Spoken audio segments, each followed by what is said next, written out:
The studio lights cast a warm, familiar glow over the table as Valerie Bertinelli settled into her chair, her posture open, her smile easy in the way that came from years of television comfort. The audience applauded with genuine affection, the kind reserved for someone who felt familiar, trusted. Valerie waved lightly, laughing as Whoopi welcomed her back, and for a moment the energy was relaxed, almost intimate. Joy Behar leaned back in her seat, glasses perched low, watching with an amused expression that suggested she was ready for banter more than confession. Valerie began talking about the past few years of her life, about change and recalibration. She spoke calmly, thoughtfully, choosing her words with care. She described stepping back from certain projects, from the constant noise of public commentary, and learning what it meant to sit with herself without an audience. The audience listened closely, nodding, a few murmurs of recognition rippling through the seats. Valerie wasn't dramatic, she was reflective. She talked about grief not as a headline moment but as something that reshaped her daily life, how it softened her in some places and hardened her boundaries in others. Joy jumped in with a light joke, something about celebrities always finding themselves, the moment the spotlight dimmed. The audience laughed on cue. Valerie laughed too, instinctively, but she gently clarified that this wasn't a reinvention tour or a branding exercise. She said survival often looked quieter than people expected. She talked about how being in the public eye for decades meant people felt entitled to narrate her life for her body, her relationships, her worth. Joy tilted her head, eyebrow raised, and said everyone dealt with judgment, that being famous didn't make pain special. Valerie nodded, agreeing quickly, saying pain wasn't a competition. She added, though, that visibility amplified everything. A comment that might sting privately could echo endlessly when repeated online, dissected by strangers. Her voice remained even, but there was steel underneath it now. The audience grew quieter. Joy leaned forward slightly, her tone sharpening as she said comedy and commentary had always been part of the show's identity. She said people were becoming overly sensitive, reading harm into everything. Valerie didn't interrupt. She waited, hands folded, then responded softly that sensitivity wasn't fragility, it was awareness. She said jokes didn't exist in a vacuum, that words landed on people who were already carrying stories you couldn't see. Joy waved a hand dismissively, saying intent mattered. Valerie leaned in a little, eyes intent but calm, and said impact mattered too, whether intent was good or not. The sentence landed with a weight that stilled the room. The audience shifted, some nodding, some stiffening, unsure where they stood. Whoopi glanced between them, sensing the change in temperature. Joy's smile tightened. She said Valerie sounded like she was trying to police language. Valerie shook her head, still composed. She said she wasn't policing anything, she was asking for care. She said there was a difference between challenging ideas and dismissing lived experience. Joy countered quickly, saying this was a talk show, not a feeling circle. The audience laughed nervously. Valerie smiled faintly, then said conversation didn't lose its edge just because empathy was present. She talked about how humor could coexist with responsibility, how one didn't cancel the other out. Her tone was measured, but each word felt deliberate now. Joy scoffed lightly and said people needed thicker skin. Valerie replied that thick skin didn't mean numbness. She said she'd spent years pretending comments didn't hurt, laughing things off, only to realize later how much they'd accumulated. She said acknowledging that didn't make her weak, it made her honest. The audience was fully silent now, the kind of silence that indicated attention rather than disengagement. Joy leaned back, arms crossing again, and said Valerie was taking this too personally. Valerie met her gaze steadily and said, it's personal when people's lives are the punchline. The words were calm, not accusatory, but they cut through the room. Joy laughed dismissively, saying not everything was about Valerie. Valerie didn't flinch. She said she knew that. She said this wasn't about her alone, it was about the ripple effect of language, especially on people who didn't have platforms to push back.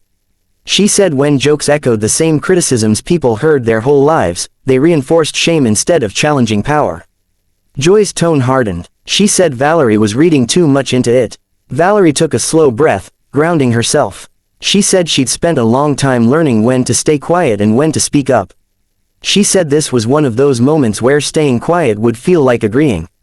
The air felt heavier now, the warmth replaced by something brittle. The band stayed silent. Whoopi shifted in her seat, ready to step in if needed. Joy said the show wasn't about coddling feelings. Valerie replied that it wasn't about coddling, it was about decency. She said debate without empathy turned into cruelty faster than people realized. Joy rolled her eyes slightly, saying the show wasn't group therapy. Valerie's expression changed, not angry, not hurt, but resolved. She said she wasn't asking for therapy. She was asking for respect. She added that she'd learned respect sometimes meant drawing lines, even in uncomfortable places. The audience could feel it now, the point of no return approaching. Valerie's voice remained steady, but there was an unmistakable firmness to it. She said she believed in strong women and strong opinions. She said she respected disagreement. What she didn't respect was dismissing compassion as weakness. Joy opened her mouth to respond, but Valerie continued, carefully, saying she'd spent years shrinking herself to fit conversations that weren't built with her in mind.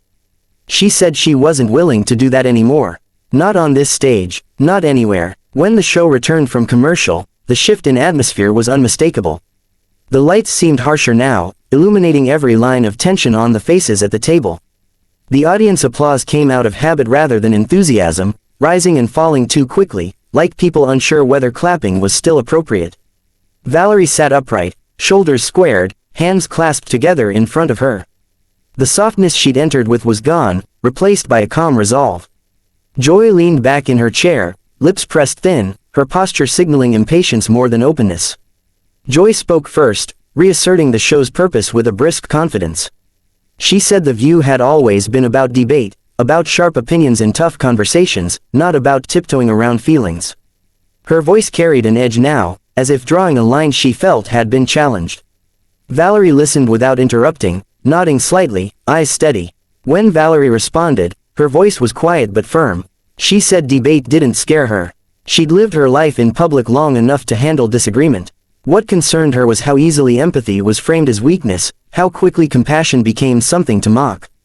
She said she believed words carried responsibility, especially when spoken from a table millions watched every day.